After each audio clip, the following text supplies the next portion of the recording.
네, 안녕하세요. 바라볼게 박동선 목사입니다. 매일 성경 한 주간 미리 보기 10월 둘째 주 본문 함께 살펴보겠습니다. 10월 9일 월요일부터 10월 15일 주일까지 본문은 열왕기상 14장부터 16장까지입니다.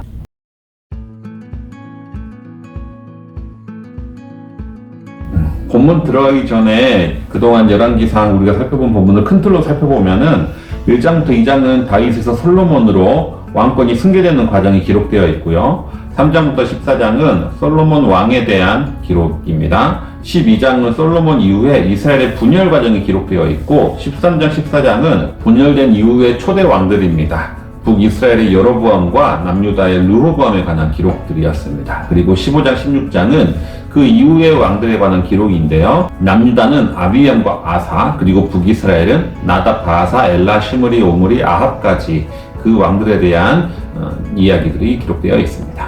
14장은 남왕국과 북왕국의 초대왕, 그러니까 여로보암과 르호보암에 관한 내용인데요.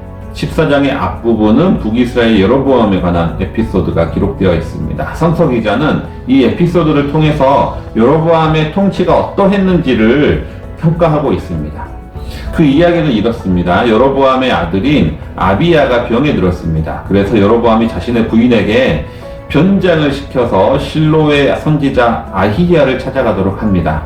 그런데 아히야는 늙어서 눈이 멀었거든요. 그럼에도 불구하고 변장한 여로보암의 부인을 바로 알아보는 거죠. 그리고 여로보암의 죄를 지적하고요. 그의 아들 아비야가 죽을 것과 여로보암의 왕조의 대가 끊어질 것을 예언을 합니다. 그리고 그 예언대로 이후에 이루어지게 되는 거죠. 성서 기자는 이 아히야 선지자의 입을 통해서 하나님이 여로보암을 어떻게 생각하시는지를 우리에게 알려줍니다. 그 후에 여로보암은 죽고 여로보암의 아들인 나답이 북이스라엘의 2대 왕이 됩니다.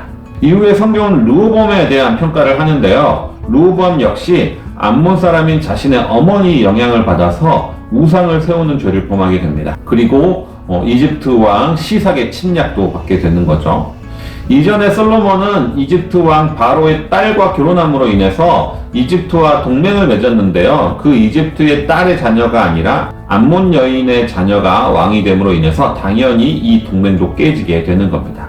따라서 이집트 시삭에게 성전 왕궁의 보물까지 빼앗기게 되는데요. 이를 통해서 솔로몬은 자신의 연원 정책으로 인해서 주변국과 많은 동맹을 맺고 평화를 이룩했지만 그 평화의 대가는 고스란히 그의 자녀인 르호보암이 치르게 되는 겁니다. 게다가 르호보암 역시 자신의 어머니인 암몬 여성의 영향으로 우상을 세우게 되는데요. 이 역시 솔로몬이 결혼을 통해서 동맹을 맺은 그 부작용이라 할 수가 있는 거죠. 15장, 16장은 남왕국과 북왕국의 초대왕 이후의 왕들입니다. 먼저 15장 1절부터 24절은 남왕국 왕들 2대 왕 아비암과 3대 왕 아사의 이야기입니다. 이후에 15장 25절부터 16장 끝까지는 북왕국의 왕들입니다. 2대 왕 나답부터 바하사, 엘라, 시므리, 오므리, 아합까지 이어지게 됩니다. 보시면 남왕국은 왕이 2번 교체되는데 그 사이에 북왕국은 6명의 왕의 이름이 등장합니다. 그만큼 북왕국은 왕권이 자주 바뀌고 혼란스러웠음을 우리가 알 수가 있는 건데요. 이스라엘은 남왕국과 북왕국으로 분열된 이후에 서로 다른 길을 겪게 됩니다. 남왕국은 다윗의 후손들이 계속해서 왕권을 이어가는데 북왕국은 그렇지가 않습니다. 처음부터 북왕국은 여로보암의 반란을 통해서 시작된 나라이기 때문에 왕권의 정통성이 없다고 볼 수가 있습니다. 그러니까 당연히 힘만 있으면 누구나 왕이 될 수 있다라는 생각을 하게 되는 거죠. 그러다 보니까 계속해서 반란이 일어나고 왕조가 교체가 됩니다.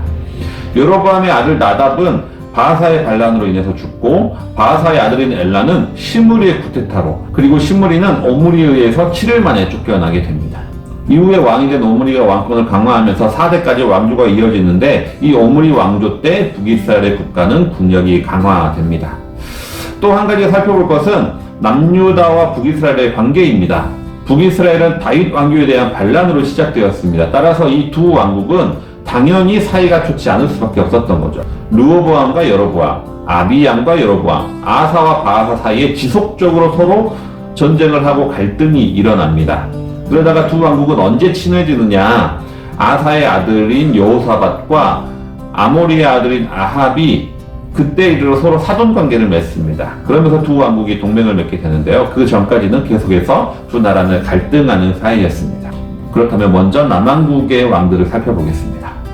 남왕국의 2대 왕은 아비얌입니다. 아비얌은 3년 동안 나라를 다스렸는데 아버지 르호보암의 죄를 따랐다고 합니다. 즉 르호보암이 세운 산당과 우상과 아세라 목상을 없애지 않고 그대로 유지했던 것이죠. 이후 3대 왕은 아사인데 아사는 41년 동안 나라를 다스립니다. 아사는 공과 과가 분명한 왕입니다. 아사 왕의 공은 여호와 앞에서 온전한 마음으로 모든 우상을 없애고 종교개혁을 단행했습니다. 심지어 자신의 할머니인 마아가의 태우의 위를 패하기까지 그는 열심을 내서 여호와를 섬겼습니다. 다만 흠이 있다면 산당은 없애지 못했다는 건데요. 하지만 성서 기자는 아사가 하나님 앞에 온전했다는 것에 대해서는 인정을 하고 있습니다. 그런데 아사의 과도 있습니다. 아사는 북이스라엘의 바하사와 계속해서 전쟁을 치렀는데요. 힘이 딸리니까 아람 왕에게 시리아 왕 베나닷에게 도움을 요청하게 되는 겁니다. 당연히 그에 따른 대가로 많은 은과 금을 보냈던 거죠. 이는 남왕국과 북왕국 사이에 그 분쟁 사이에 이방 국가를 끌어들인 첫 사례가 되었습니다.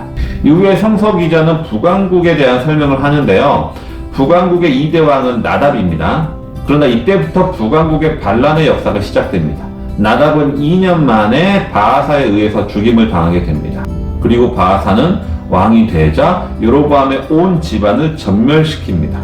이로 인해서 전에 아히야 선지자가 했던 예언이 그대로 이루어지게 되는 거죠. 3대 왕 바하사가 왕위에 오르는데요. 바하사는 24년 동안 이스라엘을 다스립니다. 그런데 그도 역시 여로보암과 같은 죄를 짓습니다. 따라서 선지자 예후가 바하사를 향해서 여로보암과 같은 죄를 지었으니 그의 집안도 여로보암의 집안과 똑같이 될 것이다 라고 예언을 하는 겁니다. 그리고 그 예언대로 이루어지게 됩니다. 여로보암의 나답이 왕위에 오른 것처럼 바하사의 아들 엘라가 왕위에 오르는데요. 나답이 2년 만에 반역으로 목숨을 잃고 여로보암의 집안이 멸망한 것처럼 바하사의 아들 엘라도 역시 2년 만에 반역으로 목숨을 잃고 바하사의 집안이 멸망하게 됩니다. 이때 엘라를 죽이고 바하사의 집안을 멸망시킨 사람이 엘라의 군대 장관이 시므리입니다. 그런데 엘라의 또 다른 군대 장관 오므리는 블레셋과의 전쟁하던 중에서 시므리가 반역을 했다는 소식을 듣는 거죠. 오므리는 회군을 하고요. 시므리 왕의 왕국을 함락하고 본인이 왕이 됩니다. 따라서 시므리 왕은 7일 만에 목숨을 잃고 오므리 왕조가 이때 탄생하게 되는 거죠. 오므리는 12년 동안 북이스라엘을 통치하는데요. 그가 한 일을 두 가지를 꼽으면 첫 번째는 왕권을 안정시킨 것입니다. 그동안 계속해서 반역을 통해서 이스라엘 왕권이 바뀌었는데 오므리 때부터는 4대까지 안정적인 왕권을 유지하게 되는 거죠. 또 한 가지는 사마리아 성을 건축하고 그 도시 사마리아를 북이스라엘의 수도로 삼았다는 겁니다. 이후에 북이스라엘은 왕권이 안정되면서 나라가 부강하게 되고요. 사마리아는 북이스라엘의 상징적인 도시가 되는 거죠. 이후 7번째 왕으로 오므리의 아들인 아합이 왕위에 오르는데요. 아합은 38년 동안 나라를 다스리게 됩니다. 그리고 아합은 북이스라엘의 가장 악한 왕으로 평가를 받습니다. 무엇보다도 아합의 가장 큰 악행은 이방 여인이 이세벨과 결혼함으로 인해서 이스라엘의 바알 제단을 쌓고 바알 예배하기 시작했다라는 것이죠. 이로 인해서 다음 본문인 열왕기상 17장부터는 아합 왕 시절의 이스라엘이 배경이 되는데요. 그때 선지자 엘리야가 등장하게 되는 거죠. 네, 이번 주 말씀은 여기까지입니다. 이번 주 본문은 이제 남북으로 왕조가 나뉘고 수많은 왕들의 이름이 등장함으로 인해서 좀 정신이 없어지는 듯 합니다. 그 중에서도 우리가 눈여겨볼 점은 열왕기 기자는 왕을 평가할 때 철저하게 그가 여호와 하나님 앞에 어떻게 살았느냐 그것을 기준으로 삼고 있다라는 겁니다. 그들이 어떻게 영토를 넓혔는지, 어떻게 나라를 부강하게 했는지, 전쟁 수행 능력이 어떠한지, 나라를 다스리는 능력이 어떠한지에 대해서는 별로 이야기하지 않습니다. 오직 하나님 여호와를 잘 섬겼느냐, 섬기지 않았느냐 그것을 통해서만 왕을 평가하고 있는 거죠. 이로 인해서 우리 안에 가장 중요한 것이 무엇인지 우리는 깨닫게 됩니다. 그 어떤 것보다 역시 하나님과의 관계가 내 인생의 우선순위가 되어야 함을 다시 한번 우리가 알게 되는 거죠. 한 주간 하나님의 말씀을 깊이 묵상하시면서 그 하나님 여호와와 친밀함을 누리시는 우리 모든 성도님들 되시기 바랍니다.